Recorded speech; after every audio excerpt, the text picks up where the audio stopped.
Priatelia, moje meno je Virka, ja vás vítam u môjho ďalšieho videa. V dnešnom videu vám ukážem, ako vplývajú rôzne faktory na rýchlosť chemických reakcií. Preberieme si konkrétne dva. Jedným z nich bude teplota, ako vplýva, a druhý bude vplyv veľkosti povrchu tuhých častíc na rýchlosť chemickej reakcii. Takže ideme na to. Takže priatelia, ideme si ukázať vplyv teploty na rýchlosť chemickej reakcie. K dnešnému pokusu budeme potrebovať studenú, priamo žľadovú vodu, horúcu vodu, ktorú si najprv rozvaríme v kanvici, a šumivé tabletky. My použijeme vitamín C, ale kľudne by to išlo s hociakou inou šumivou tabletkou. Podstata je, že je to šumivá tabletka. Takže jednu použijeme do studenej vody a jednu použijeme do horúcej vody. S vplyvom teploty na rýchlosť chemických reakcií sa úplne stretávate aj v bežnom živote. Napríklad, keď chcete zabrániť kázaniu potravín, tak dávate potraviny do chladničky. Čím rapidne znižujete, alebo klesá tam vlastne teplota, nižšia teplota. Pri nižšej teplote uchovávame potraviny, čím zabraňujeme kázaniu potravín, teda spúšťačom chemických reakcií, ktoré práve kazia tie naše potraviny. A naopak, keď chcete zvýšiť teplotu, tak pri varení vaša mama, vy alebo šéf-kuchári v reštauráciách používajú tlakové hrnce, kde vlastne v jednom mieste veľmi zvýšia teplotu a tým rýchlejšie uvaria ako keby to jedlo. Teda spustia rýchlejšie chemické reakcie. Takže priatelia, ideme na dnešný pokus. Zoberieme studenú vodu, lejeme ho do chladničky, snažíme sa ten istý objem, aby sa nalial 60 ml, sme si určili my, studenej vody, horúcej vody z rýchlovarnej kanvice. To musím takto urobiť. 60 ml horúcej vody a vlastne teraz do studenej vody aj do horúcej vody vložíme tú istú šumivú tabletku, priatelia. Takže 3, 4.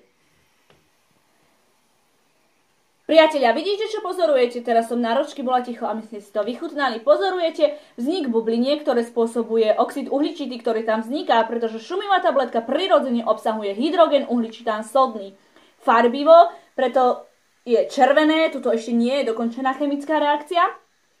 Je spôsobené tým, že vlastne v tých šumivých tabletkách sú pridané rôzne farbivá, aj kyselina askorbová a všelijaké iné pomarančové príchute a podobne. Ale to, čo ste mali pred malou chvíľkou vidieť a čo ešte teraz vidíte, že práve v tejto horúcej vode už chemická reakcia skončila a v studenej vode, keď vám otočím takto, tak vidíte neustále šumivú tabletku, ktorá ešte stále šumí a vzniká oxid uhličitý a prebieha tam chemická reakcia. Práve týmto sme dokázali to, že chemická reakcia rýchlejšie prešla v horúcej vode. Je to spôsobené práve tým, že faktory ovplyvňujú rýchlosť chemických reakcií. Rôzne faktory. My sme práve teraz demonštrovali teplotu. Z chemického hľadiska teda môžeme konštatovať, že práve pri vyššej teplote majú častice látok väčšiu kinetickú, teda pohybovú energiu. To znamená, že čím väčší počet častíc s aktivačnou energiou, tá aktivačná energia to je tá minimálna energia, ktorú častice musia mať, aby došlo vôbec k zrážke a chemické reakcie, teda aby ste videli to, čo ste naozaj videli. Pri vyššej teplote sa častice rýchlejšie, silnejšie a častejšie zrážajú, teda dochádza k väčším počtu účinných zrážok a tým aj k väčšej rýchlosti chemickej reakcie. Preto sme práve pozorovali rozpúšťanie šumivej tablety práve v tejto horúcej vode o mnoho rýchlejšie ako v studenej vode. A naozaj, keď chytíte kadičku, je horúca a naozaj tu je studená. Takže priatelia, pripútajte sa, lebo my pokračujeme ďalej. Ideme totiž na druhý faktor, ktorý ovplyvňuje rýchlosť chemickej reakcie, a teda vplyv faktoru veľkosti povrchu tuhých látok na rýchlosť chemickej reakcie. Ale nejako mi vysklo v hrdle, takže sa napijem.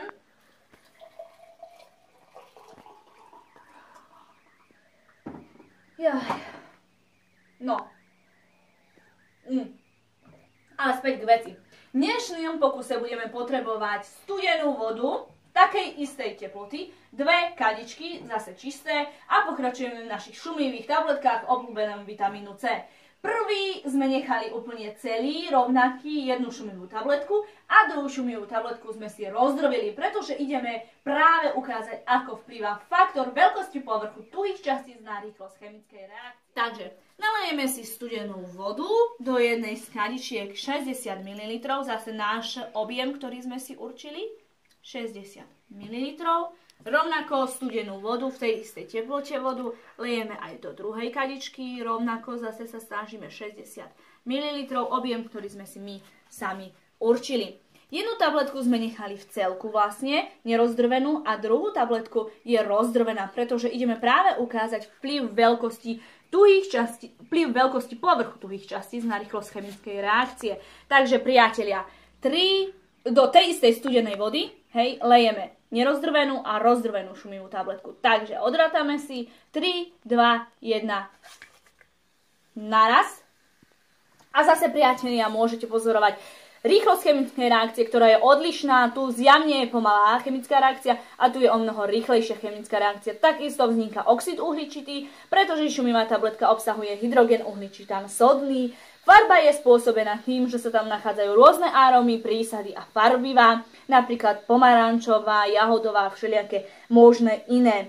Chemickú reakciu, ktorú pozorujete, je z chemického hľadiska vysvetliteľná tak, že rýchlosť chemickej reakcie je ovplyvniteľná veľkosťou povrchu tuhých častíc. Na chemickej reakcii sa najskôr zúčastňujú častice, ktoré tvoria povrch reaktantov šumivej tablety, a až po ich zreagovaní sa na povrch dostávajú ďalšie častice zvnútra reaktantov šumivej tablety a vstupujú do chemickej reakcie. Ako vidíte práve v tejto kadičke, kde chemická reakcia ešte stále prebieha. Ale preto v našom prípade šumivá tabletka, ktorú sme rozdrvili, teda tu, chemická reakcia bola o mnoho rýchlejšia ako v nerozdrvenej šumivej tabletke.